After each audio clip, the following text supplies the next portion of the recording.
Hi there, everybody. Welcome back to 3 News Now. I'm Stephanie Haney, and this is where you get your top stories from WKYC.com and the WKYC app. Today is Thursday, April 8th. If this is your first time here, these are literally the stories that most people are clicking on WKYC.com. So if you want to be able to participate in these conversations with your friends here in Northeast Ohio, you are in the right place. We start off with an incredible story out of Michigan. A baby was saved this week in Michigan. A 4-month-old was found suffering from hypothermia in the woods in Michigan, and the township supervisor in that area of Michigan, which is right outside of Detroit, said on a personal level it was nothing short of a miracle. They found the baby in the wooded area on the banks of Michigan Creek.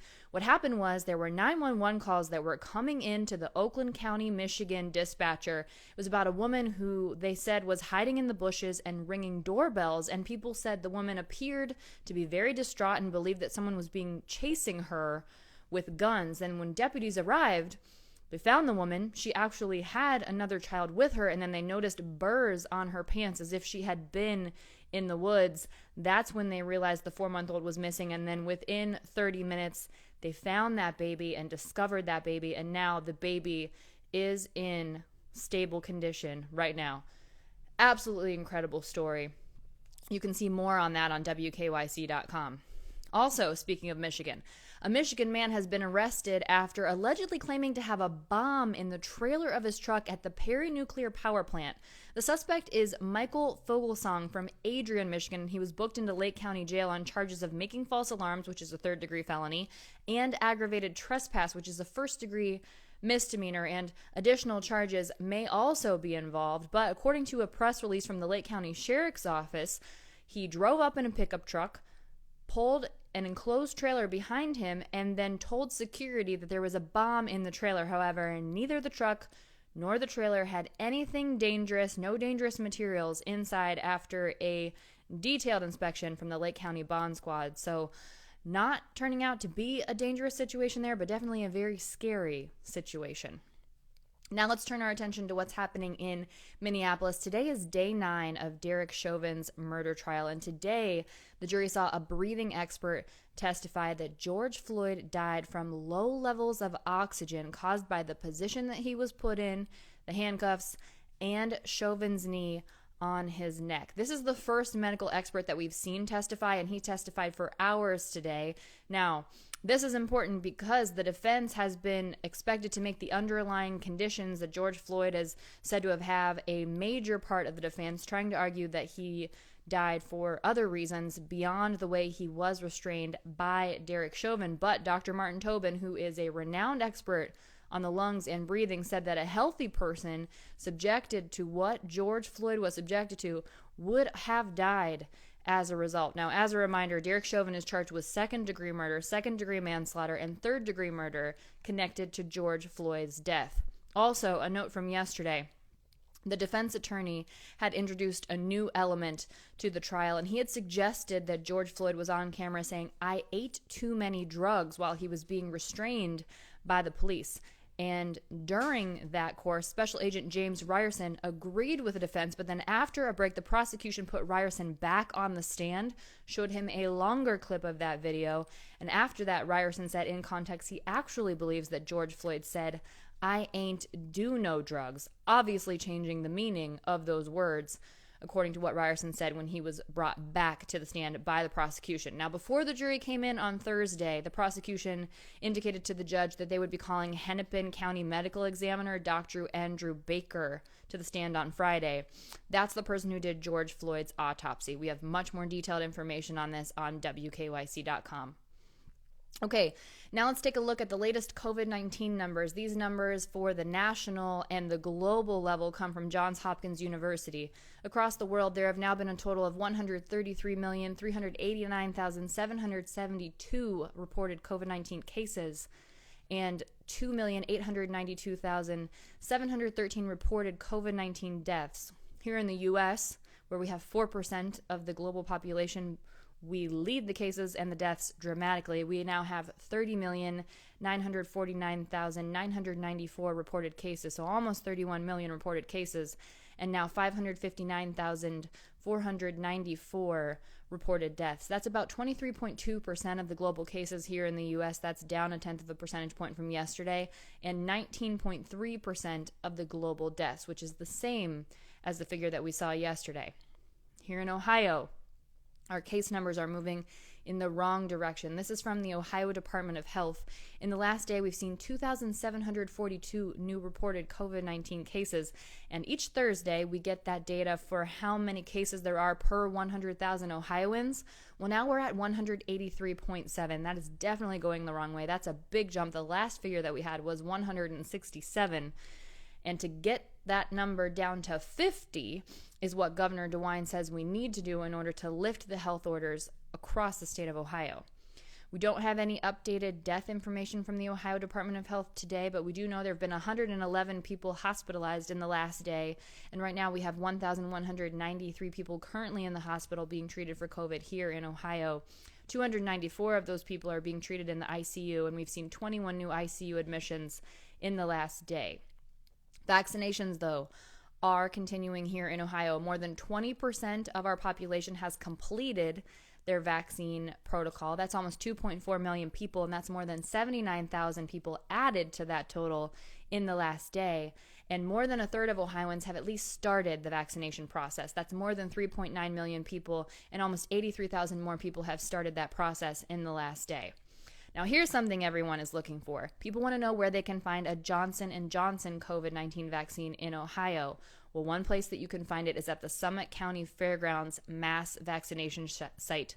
They are giving the COVID-19 Johnson & Johnson shot. Now, that opened on April 3rd. They expect to give 5,000 a week at that facility, which is expected to be open for 8 weeks, and they expect to have the Johnson & Johnson vaccine for the entire time that they're open. That's according to a representative from Summit County Public Health, what they told 3 News earlier this week. Now, here's how you find an opening there. You're going to want to go to gettheshot.coronavirus.gov, and then from there, it will tell you if you want to go to that Summit County site. It'll list right there what zip code to put in, and if it comes up, then those are available. And that is linked on WKYC.com. And by the way, during Governor DeWine's press conference today, there was a time-lapse video that was showed of the process at the Wolstein Center here in Cleveland, and it's pretty remarkable. You can take a look at it. It really is like an assembly line. Governor DeWine says he doesn't believe that any of the FEMA vaccination sites across the country are doing it, and they're vaccinating 500 people every hour at the Wolstein Center doing it this way. So check that video out. It's on WKYC.com. Now, if you didn't get the Johnson & Johnson vaccine, if you're one of those people who are in the middle of a 2-shot protocol, that includes me. I had my first Pfizer shot a couple weeks ago, waiting on my second one, and you want to know what to expect. Arlena Lai recently got her second shot of the Moderna vaccine, so she wrote an article on WKYC.com about what that was like for her, and she said yes, the symptoms after the second shot were pretty intense. She experienced fever, chills, headache, and body aches, and it was pretty intense on Wednesday, the day after her and her husband got her shot. Now, health officials say this is normal for those vaccines, and they also say that younger people are more likely to have more severe side effects after the second dose of the COVID-19 vaccine.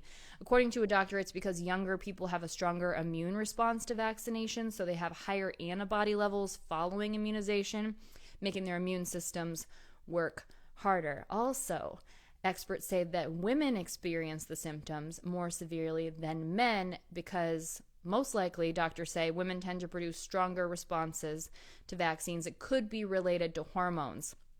One doctor for Ohio Health in Columbus said that estrogen levels kind of rev up the immune system while testosterone kind of suppresses the immune system. So that might be a reason for that. Now, the CDC says if you're experiencing side effects, it's okay to take something like Tylenol, which is acetaminophen, after getting the vaccine, but do not take it before getting the vaccine. It's an anti-inflammatory, and you don't want to take it before the vaccine, only after. But the side effects are a sign that your immune system is doing what it's supposed to do by preparing your body in case of an infection of COVID-19, and the side effects generally last a day or two. One health expert said, whatever you're worried about this vaccine doing to you, it's nothing compared to what COVID can do to you. So don't make that a deterrent to you getting the vaccine. Also, in Ohio here, a lawmaker has introduced a new bill that is aimed at protecting citizens who choose not to get the COVID-19 vaccine. It's called the Vaccine Choice and Anti-Discrimination Act, and it's been introduced by a Republican Gross, who is also a nurse practitioner. She says she is pro-vaccine, but she also believes that Ohioans should be able to choose whether to get vaccinated without fear of retribution. So this is House Bill 248. It says that if you turn down a vaccine, you'll still be able to function and operate in the state just like anyone who has been vaccinated, and it would prevent any entity in the state from discriminating against citizens based on their vaccination status. So this makes it a sort of protected class to protect people who choose not to get vaccinated. Whether or not you choose to get vaccinated, you will not have a choice in attending the Ohio State Fair this year because it won't be open to the public.